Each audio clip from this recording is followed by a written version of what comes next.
Hello, welcome back to Madrona's Pulse Teachings. I am Iris, and it's already Sunday, so we're going to do the astrology of the week ahead. We know that we have a solar eclipse this week on October 2nd, so we know that this is a big week. There is a lot going on everywhere all at once. It may feel like inside, outside, up, what's upside down, what's right side up. We might not totally know right now, and we are rolling with it the best that we can.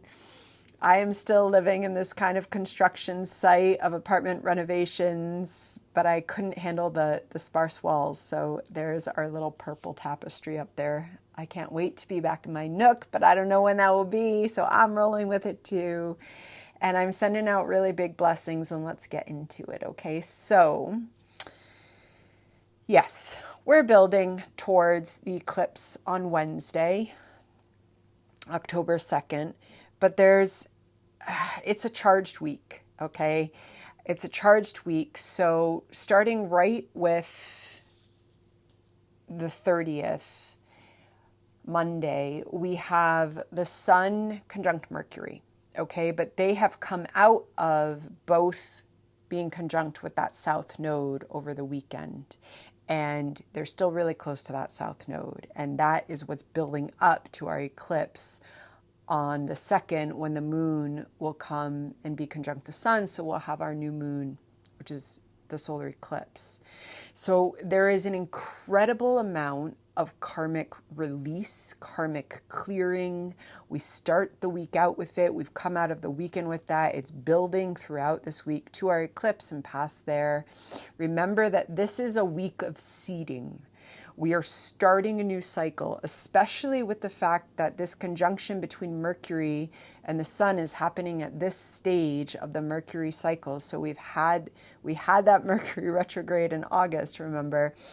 Mercury is moving now. It's going to conjunct the Sun and move past it. So there is very much forward movement happening as well.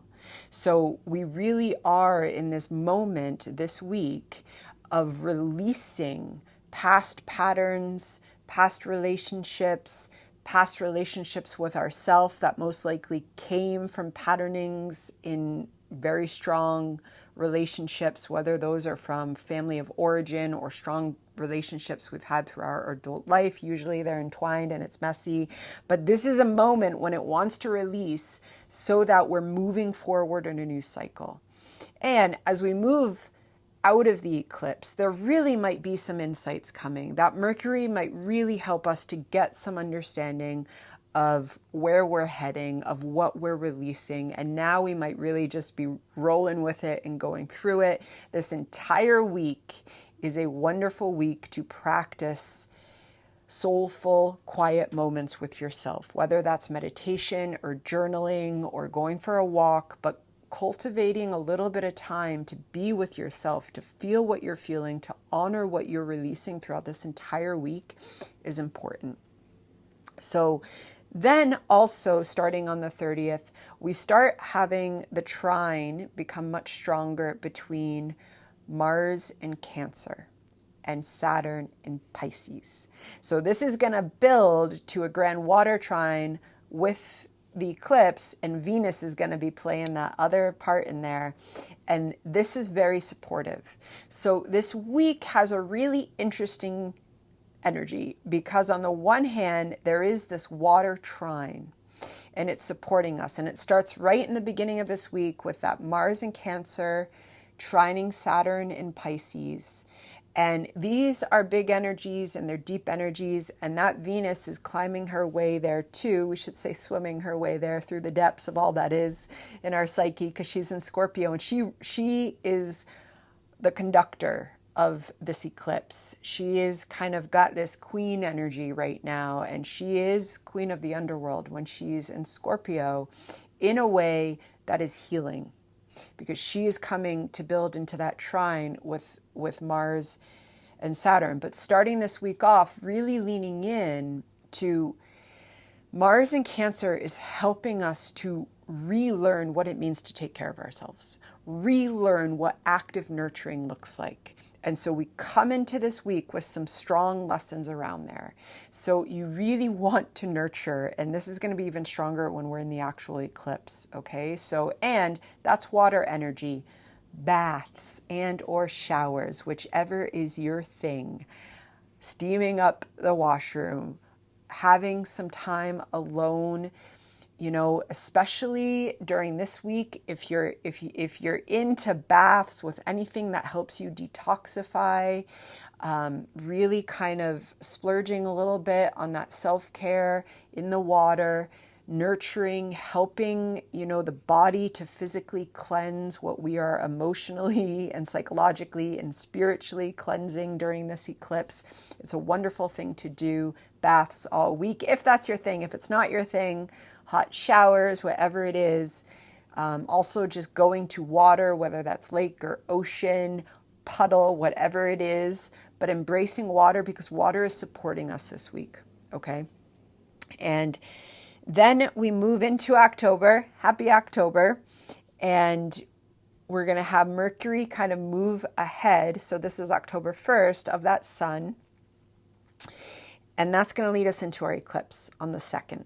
Okay, so then we're going to have the eclipse on the 2nd, and we're going to have the sun, the moon, and black moon Lilith, true black moon Lilith, is all at 10 degrees of Libra. Mercury is at 11 degrees of Libra. Okay, and we're going to have Venus have come up, and she is going to be trining Saturn and Mars. Now, what's also really interesting is during this eclipse is that Mars is also squaring the eclipse. Okay, it's a little wide, but it is it's 5 degrees, it's squaring.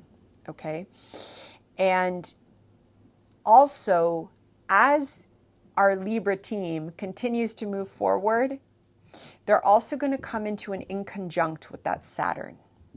So there's simultaneously this whole week, there is support and a little bit of tension to grow. And it's both at once. And so all the more reason to lean into that water support. And that is Mars in Cancer, Saturn in Pisces, and Venus in Scorpio. And this is actually quite big energy. It's asking us to be quite honest with what we are feeling. It's asking us to be quite real with what we are feeling and what we need in terms of caring for the self and also just being honest with our emotions. So this is a week that is asking for us to be honest with our emotions. Venus is in Scorpio. She has got this team supporting her. She is leading and conducting this eclipse and all that Libra energy. We are equipped to be honest with what we're feeling, but we have to do that. And that's why part of the way into that is the self-care. It is also kind of taking a little bit of a step back and really nurturing ourselves this week as we move through this energy, as we move through the eclipse. Remember, this is an eclipse that happens at a new moon. So that is traditionally a quiet time of seeding. With the eclipse, we're kind of interrupting timelines and we're opening channels for pretty big shifts to happen. And we are releasing and we are seeding intentions and potentially going on brand new paths in certain aspects of our life, okay? And so as we move past that eclipse, you know, Mercury is going to have its inconjunct with Saturn. Then at the end of the week on the 6th, the Sun is going to be inconjunct Saturn. And so again, there's something there about how we are relating and learning in our one-on-one dynamics and how we are nurturing our emotional and our spiritual self. That Saturn has been on a journey of clearing out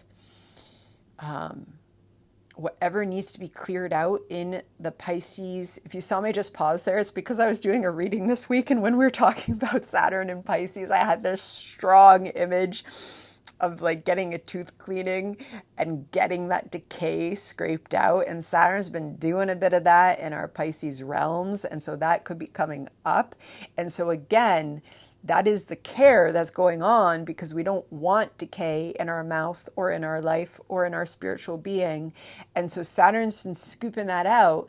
And this sun that's just been eclipsed moves forward, and now there's this inconjunct, which is in the transit, it's a push and pull, you know, and we are really working on our one-on-one relations right now. This is what this axis of Libra and Aries is all about.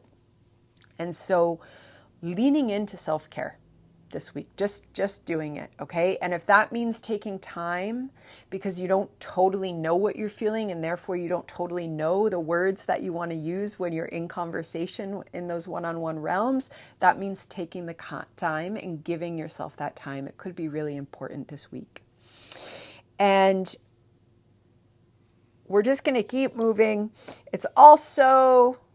we're moving forward, but I want to go back one step because I didn't mention this, as this is why nurture is so important. For the actual eclipse, we have also got Ceres at 11 degrees of Capricorn. That Earth Mother who has been with us for months and months is talking to this eclipse, and she's opposite Mars, okay? And Ceres in Capricorn has been asking us to really bring nurturing into our bones, to bring into alignment care that is sustainable for ourselves, our long-term goals, but sustainable for the earth and our body and our emotions, what nurtures us, what nurtures the ecosystems that we are part of.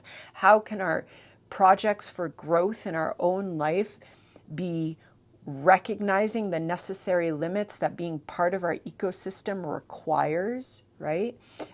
This is part of the new economies that we need to build that are working in sync with our ecosystems. And this is part of what Uranus and Taurus has been on journeys with us. This is ultimately also ties into the end of Pluto and Capricorn.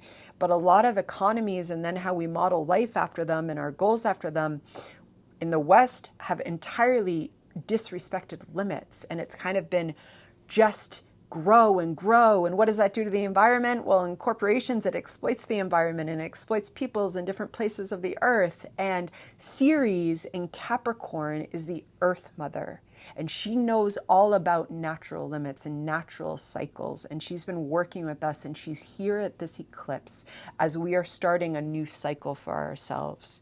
And she is reminding us of the natural limits that respect our body, that respect Earth, that talk to Mars and Cancer and help us reprogram our drive so that we can take care of ourselves and others in a radically nurturing way, in a way that is active rest, and all of that so that we can come in to one-on-one relationships that are genuinely about love and compassion, that are genuinely happy for our Aries self to be a leader in our life, because that's where Aries is really a leader, is in our life. And that is the North Node. And in order for that to happen, we have to let go of some of the patternings that also probably haven't respected our own limits, because Ceres is here. So that is this big conversation. And while that's going on, that Mars is trining Saturn and Scorpio. Okay. And then as we move through the week, and we get to the end of this week, Venus and Mars are going to keep moving ahead. Saturn's retrograde, it's going to be there at 14. And Venus and Mars are going to take on the trine in a louder conversation, and they're going to journey into next week in a trine, okay? And so there is something about really being honest with our own depths of intimacy, and that starts with intimacy with ourselves. And whatever your spirituality is, I like to work with the goddess, whatever you work with, intimacy with the goddess. This is Venus in Scorpio. She's here. And intimacy with your own spirituality so that we can enter into new intimacy with others, okay? And that is going directly into our active self-care, which Mars is on a long journey about. We're going to be journeying with that in 2025 because Mars is going to go retrograde in Leo, go all back through Cancer. So these are lessons that we're journeying with, taking forward. And of course, this mighty week of quite dynamic energy, right? Because there's that support, there's the eclipse, and then there's the in conjunct with Saturn, and that square with Mars and Ceres. So there's this kind of beautiful dynamic energy going on that says, yes, we're releasing, but we're also moving forward. In order for that moving forward to happen, we have to be really honest, and we have to move through a little bit of discomfort. And change brings discomfort.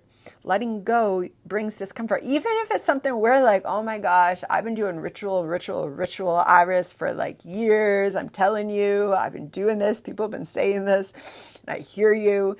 And yet we still get into embodied, psychosomatic patterns where we're used to these kind of habits of relating, and we're letting them go. And it still is kind of uncomfortable. You know, it's like if we're working on our posture, whether we're doing it with yoga or mindful movement, and it's like, oh, right, I'm teaching my spine how to be in actual alignment, but there's usually discomfort there, sometimes some pain. And so all of that can come up. It can come up in the body. It can come up in the spiritual and the emotional body, of course.